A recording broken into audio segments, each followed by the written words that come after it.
Welcome in, everybody, to a brand new edition of the Pack a Day podcast. I'm your host, Andy Herman. We are so incredibly close to Packers Buccaneers. You can feel it, you can taste it. Lambeau Field NFC Championship game. It is almost here. But before we get there, I had to take a look back at week 6. And I know on the surface, it might not seem like that's a super fun thing to do. It was a brutal game from Green Bay. I give Tampa Bay credit. They outplayed Green Bay. Green Bay played like absolute crap in that game, especially after their 10-0 lead. But I do think it's interesting and noteworthy to go back and see what were some of the differences, what were some things that went well, what were some things that didn't go well. Is there anything that Green Bay can learn from that game that they can use in Sunday's game against the Buccaneers? So I'm going to be going through a variety of different things that I noted on my rewatch.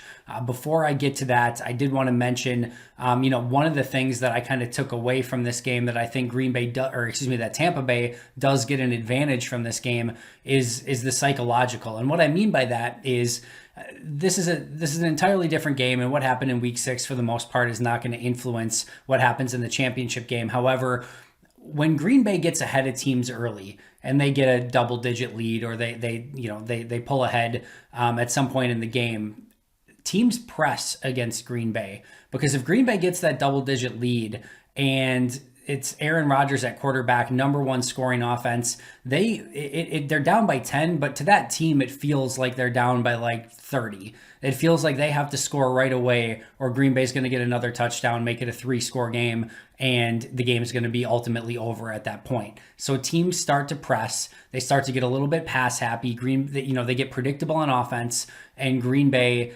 has had an advantage because of that. In this game, because of what happened in week 6, I don't think that would happen to Tampa Bay. And what I mean by that is if Green Bay gets ahead early in the championship game and they get a double-digit lead in the first or second quarter and they score early, this is a veteran team with a veteran quarterback, veteran wide receivers, tight ends, Levante David on defense, a veteran coach, a veteran defensive coordinator. And they were down 10-0 to Green Bay in the first game and came storming back and scored 38 unanswered points. So in a lot of games, Green Bay gets that early advantage, and the other team presses, and it almost feels like Green Bay has you right where they want you. I don't know that that's going to be the case, because I think Tampa Bay is going to say, we've been through this, we got this, we're okay. So I think that's one disadvantage, or one thing that that Tampa is going to take over from that week 6 game into this championship game that's going to be at the detriment of Green Bay. And on the flip side, I think it's actually safe to say in some capacity that if Tampa would come out and dominate early, Tampa has a psychological advantage in that situation too. And the flip side, Green Bay is going to feel like they have to press a little bit, because Tampa scored the last 38 points in this rivalry, or in this matchup. So if all of a sudden Tampa comes out and scores 14, goes up 14-0, they've scored the last 52 points. And Green Bay is definitely going to feel like they are under immense pressure to go down and score and start pressing, and they're going to feel that. That's going to be a real thing. So I don't think overall what happened in week 6 has a huge impact on what happens in this championship game, but I do think that is one thing to kind of keep an eye on as this weekend comes along, and how these teams respond to being down if and when that's the case. I expect this to be close. I expect both teams to be within a 1-score game for the majority of this game, but it'll be interesting to see how either of these teams respond in those situations. All right, so let's get to some of my observations from week 6. And number one, and the biggest, is Aaron Rodgers was just off in this game. And he's the MVP of the league. He's had a phenomenal season. He was just a hair off for a great majority of the game. You obviously had the pick 6 early, which was the real game-changing moment that happened in the second quarter. And then, of course, the next drive, I think you can give some accident forgiveness on the ball to Davante Adams. It was a pretty good ball, tight coverage. The ball gets tipped and intercepted, returned to the 3-yard line. Not super... not going to hold that, a ton against him in that situation. But right before halftime, throws the ball up for grabs, probably should have been intercepted. Right after halftime, Green Bay has an opportunity to, maybe get back in the game. Throws another pass that should have been intercepted by Antoine Winfield. That doesn't. So that's 4 basically interceptable balls, 2 of them that were intercepted. He missed Mercedes Lewis wide open down the middle of the field. He missed MVS on a throw. He was late on a throw to Aaron Jones down the sidelines that ultimately resulted in a big hit, Jones bobbling it, and it being ruled incomplete after a challenge. There was a delay of game in the second half, which is insanely uncharacteristic for Rodgers, and it didn't even look like he was remotely aware of where the clock was. Outside shoulder throw to Davante Adams that usually they're on the same page at, and I think Rodgers threw it a little bit too far out of bounds. Adams probably could have played it better as well. And just the blitzes all day from Tampa, there were a couple plays where you could see that he had a couple opportunities to maybe check out of something, get some one-on-ones, especially with Davante Adams, and he just did not anticipate those blitzes. All the things that I just said are basically things that we have not seen out of Aaron Rodgers all year besides that game against Tampa.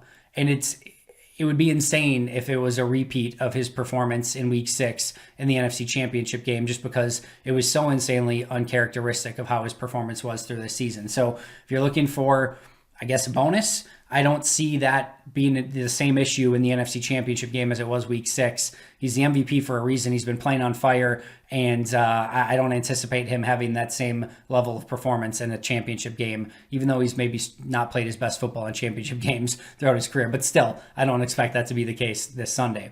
Number 2 observation, a lot of players in this game that got playing time that no longer get playing time for Green Bay, for better or worse. Obviously David Bakhtiari, but Raven Green, Kingsley Keke, Jonathan Garvin, John Lovett, Montrevious Adams, Ty Summers, Josh Jackson, Oren Burks, Jace Sternberger, Darius Shepard. I mean, there were, 10 guys right there that don't even basically see the field for Green Bay in almost any capacity. And some of those were due to injuries. But a lot of it is just because their play wasn't up to par. I mean, Oren Burks got playing time, was covering Gronk in this game. Ty Summers got some in the 2 linebacker sets.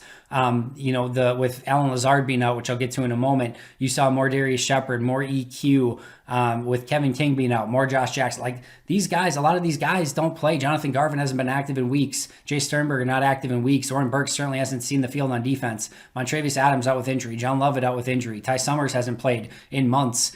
Darius Shepard no longer on the team. I don't think he's on the practice squad either. I'm almost positive, but just a lot of guys on the field that no longer play for Green Bay. So that was another observation that I had from this game. Not to say that it's good, bad, or indifferent, but a lot of guys that are no longer playing for Green Bay.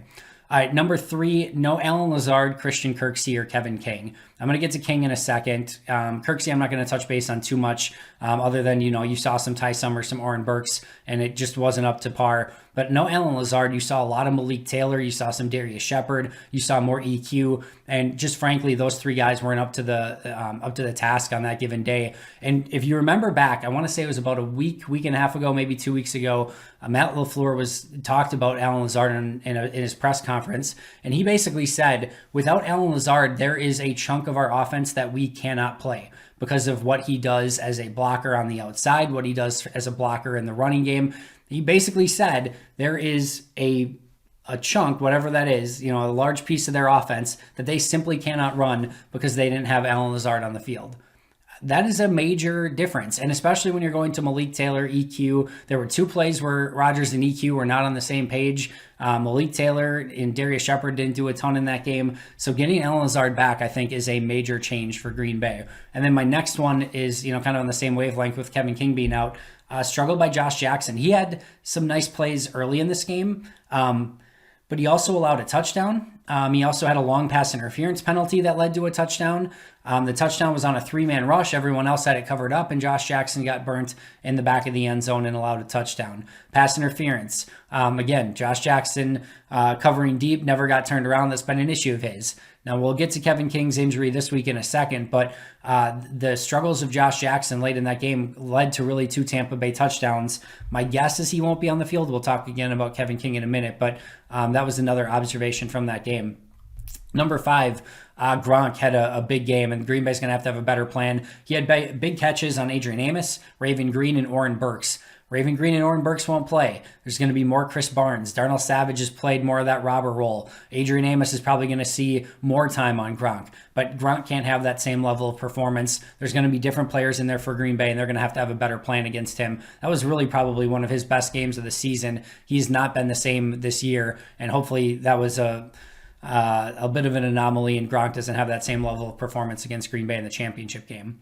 Number 6, Rashawn Gary had a really nice power rush against Donovan Smith. And this was kind of pre-Rashawn Gary breakout. Donovan Smith is the weakness on that Tampa Bay Bucs offensive line and someone that Green Bay has to take advantage of. I didn't think they did a good job of that in week 6. Rashawn Gary had a really nice power rush. It actually was the play where he had the face mask penalty, just kind of a fluke play. But Rashawn Gary's been phenomenal as of late, and I would love to see a lot of Rashawn Gary matched up against Donovan Smith. That's an athletic battle that Rashawn Gary can win, and I think Rashawn Gary's to the point where he can actually out-technique Donovan Smith as well. So that's a matchup that I would love to see in the championship game.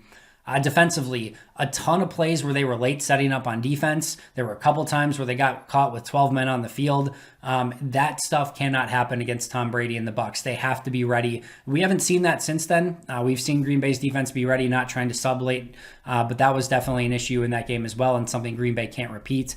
I've mentioned this week already, but Rick Wagner at left tackle. David Bakhtiari goes down with injury in that game. They move Rick Wagner to left tackle, or put him in at left tackle, and that did not work at all. Pretty much everyone's worked. There's been 2 moves along the offensive line that haven't worked great this year. Lucas Patrick to left guard has been a struggle, and Rick Wagner, when he played that game at left tackle, was a struggle. Turner's been basically good everywhere. Jenkins has been basically good everywhere. They still have a lot of versatility, but when Wagner and Patrick have been on the left side, that's where Green Bay's run into issues. That, of course, at least at the onset, will not be the case as Green Bay plays Tampa, but if there's injuries, it'll be worth keeping an eye on.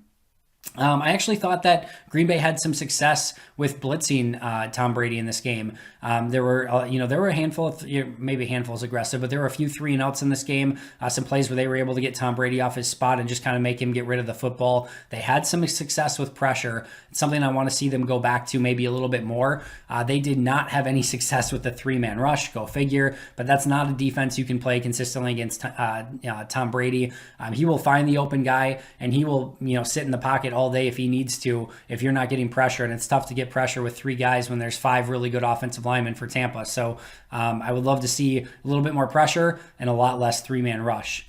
Devontae Adams was still able to find space. Didn't have a huge game, but my memory, was thinking that, Tampa just had tight coverage on him all game. That wasn't the case. There was still space for Adams to operate, and I would expect him to have a big performance against Tampa, over 100 yards, just based on what I saw on tape against Tampa in week 6.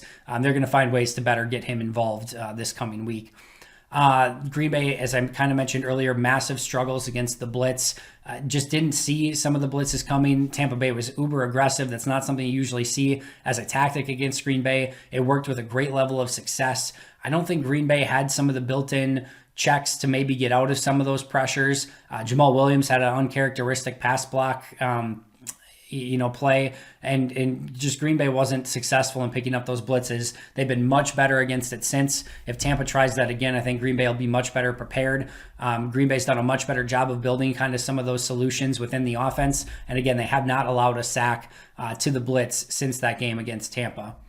I also really liked how the offense looked early. I know they put up 10 early points, had the ball, and really the defense too. That first quarter and a quarter, if you will, where they had a 10-point lead in the ball, was a pretty good overall performance, and it looked like another Green Bay caliber football game. They just fell apart after that. The interceptions and some of the things that went wrong, the Rick Wagner at left tackle, it's just kind of a series of, unfortunate is the wrong word, it's not a series of unfortunate events, series of bad events, mostly due to errors by the Packers. But I liked how the offense looked early, and I still think Green Bay has a formula to beat this Tampa Bay defense. I know it didn't work in the second half, but they got so far out of their normal offense when they were down 3 scores early in the second half, and it just wasn't anything like it was in those opening drives.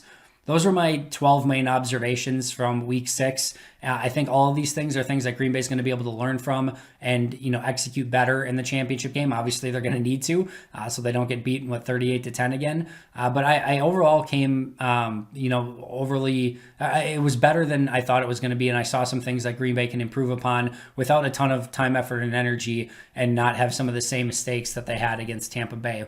A couple other quick notes, some injury updates. Kingsley Keke will be out for this game. Kevin King will be questionable. He's got a back injury that flared up. It sounds like they're going to give him the week and see if he's able to play. If his movement is good, meaning his legs and his stuff like that, my guess is he plays. Listen, this is the NFC Championship game, and he's an unrestricted free agent. This may sound harsh, but if he aggravates something or hurts something again, you're not protecting him for anything. This probably is it for Kevin King potentially as a Green Bay Packer. You need him out there to win this game or have a better chance to win this game. If he can play, my guess is Green Bay is going to give him every opportunity to do so. Meanwhile, Antonio Brown is out for the Bucs. Antoine Winfield is questionable. He did not practice, similarly to Kevin King, so that'll be one to keep an eye on big time for the Tampa Bay Buccaneers as the injury report comes out, or the inactives come out on Sunday. And then Vita Vea did get, in fact, activated. So it's still not 100% sure that he'll play. There's no reason to activate him if he's not going to play unless it's just gamesmanship and wants to give Green Bay another thing to think about. But he was officially activated, so that will absolutely be one to keep an eye on as well. And then last but not least, Green Bay's defense was forced to watch their NFC Championship game nightmare from a season ago when they couldn't stop the run against San Francisco. That is a game I do not want to go back and watch, but the Packers defense did. And you could tell in the interviews, Zadarius Smith, Rashawn Gary, those guys were pissed with how they performed in that game. Expect a much better defensive performance this coming week. I like the tactic by Mike Pettin. Hopefully it pays off and Green Bay plays one of their best defensive games of the season. All right, friends, that's going to do it for me. Thanks so much for joining me. Make sure to check out today's audio podcast wherever you get your favorite podcasts. Search for Pack a Day, of course. Make sure to subscribe here on YouTube if you haven't already. We are one day away. Get ready. Go Pack Go. I'll see you tomorrow. And as always, go Pack Go.